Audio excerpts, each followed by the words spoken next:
Welcome back to What She Said. Medical intuition has grown rapidly throughout the last few years, and many believe it plays an important role in the future of medicine. Joining us now is Tammy Price, a certified medical intuitive, restorative yoga instructor, and the co-founder of Shifting into High Gear. Welcome to What She Said. Hi, Kate. Thanks for having me. Well, first of all, I got to ask you, what exactly is medical intuition? Good question. There has been a real focus on integrative health. So looking at our health from a perspective of not just the physical side of it, but how our emotions play a role in the physical symptoms that we experience. And so medical intuition is looking in the body, knowing that our energy flows freely, up and down, all around. And then when we experience trauma in our life, our energy congests, so it creates traffic jams in the body. And so a medical intuitive is able to look through the body using the energy field of your own energy field and finding those areas of energetic congestion and then bringing it back to the origin. How do you bring it back to the origin? So what I do is I explore their story. So I have my clients write their story out, and almost always through the process of writing out their story, we're able to find patterns of behavior. And then we're able to take it back and say, okay, where are we operating from? And I often use my story as a quick example. My mom was passing away last year. And as she was passing away, I was also going through breast cancer treatments. Oh, my. And so in the mornings, I would have my radiation treatments, and then I would go upstairs and spend time with her in the hospital. And as she was passing away, she said to me one day, I don't want to leave you. I don't want to leave you. And it was in my intuition that just came through and said, what do you mean you don't want to leave me? And it felt to me like there was more to this story. And what I uncovered with my mom was that it wasn't so much that she didn't want to leave us. She didn't want to leave us for sure. But it was more about the idea that she was leaving. She was operating from a place of abandonment. And then we were able to trace her story back. And this is as she's passing away. And what we realized is that her abandonment story started at a very young age when her parents had to put her into an orphanage, her and her siblings. And then when she got married at 17 and had a baby, and her husband left her immediately thereafter. And then she met my father and got pregnant with me, and they broke up. And then I was born, and hadn't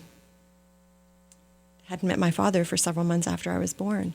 And so my sister experienced abandonment when she was born. I experienced abandonment when I was born, and all three of us were diagnosed with breast cancer.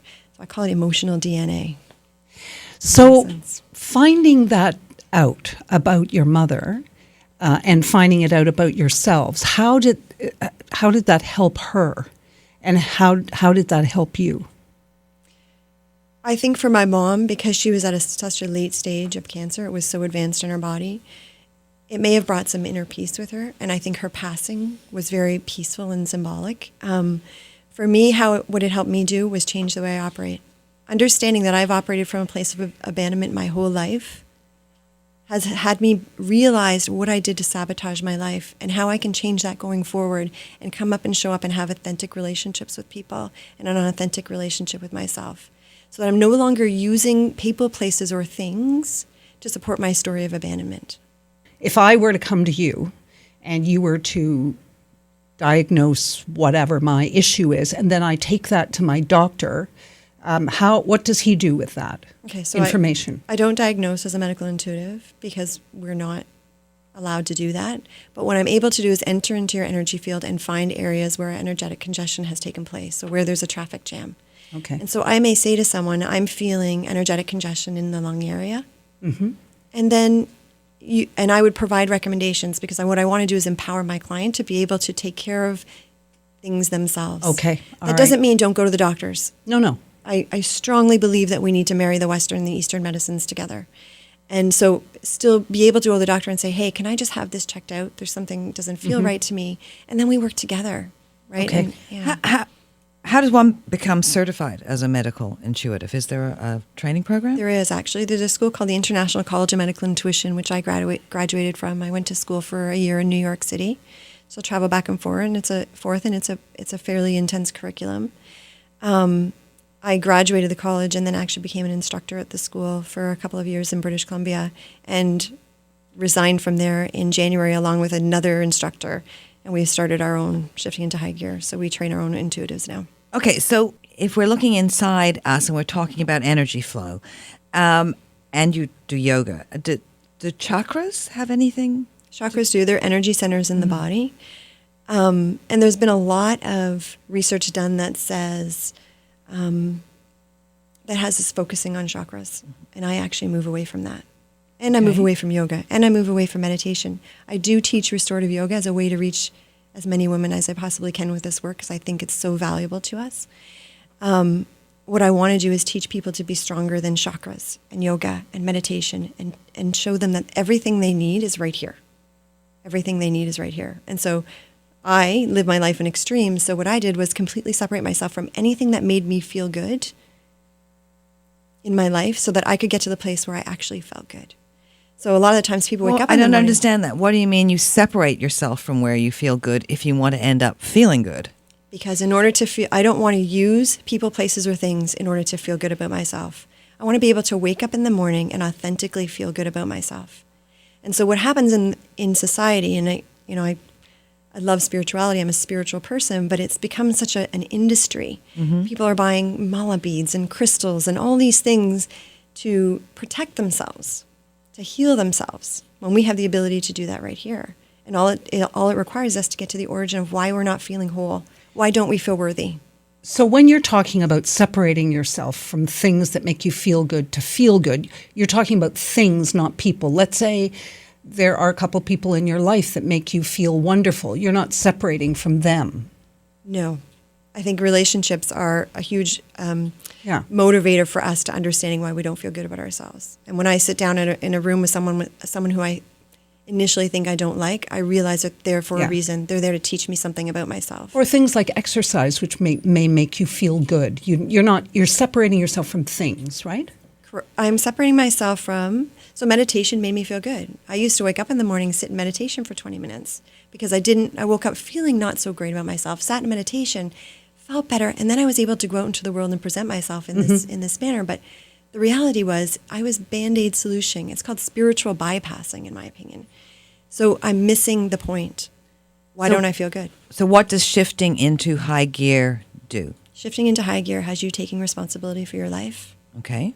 And operating from a place of wholeness, operating from a place of feeling worthy for your space here on earth.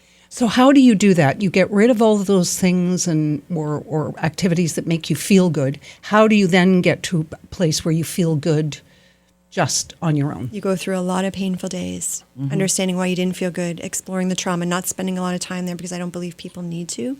I think it's important to touch it. One of the exercises that I have people do is I have them draw a circle in the middle of a page, plot the points of their trauma, and then make a flower out of it, and then take pencil crayons and color that flower so that they can actually take all the things that have happened to them and turn it into a positive, beautiful experience.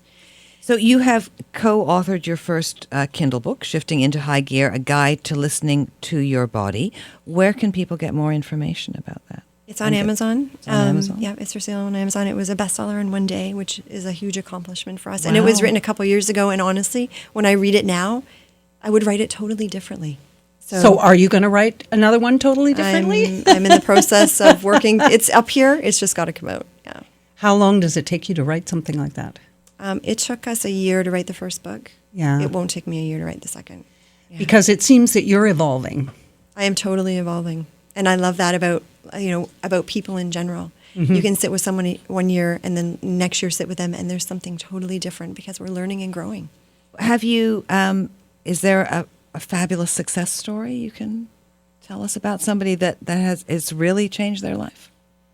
I have so many. I hosted a retreat just a couple of months ago in Fairhope, Alabama, and it was a group of women that came together, all of them coming in from different places of worthiness. And we were sitting out on the patio one day, and this woman said, we'd been working on the idea that we're worthy no matter what. Mm-hmm. And all of a sudden she said to me, "You mean I'm allowed to cry? I'm allowed to cry?" And it was just so profound to me that someone had to give themselves permission to cry. And, to me, that's life-changing when you hear something like that. All right. But I have a million stories, but it would take all day. Well, thank you so much for joining us this evening. Thank you. Thank you for having me.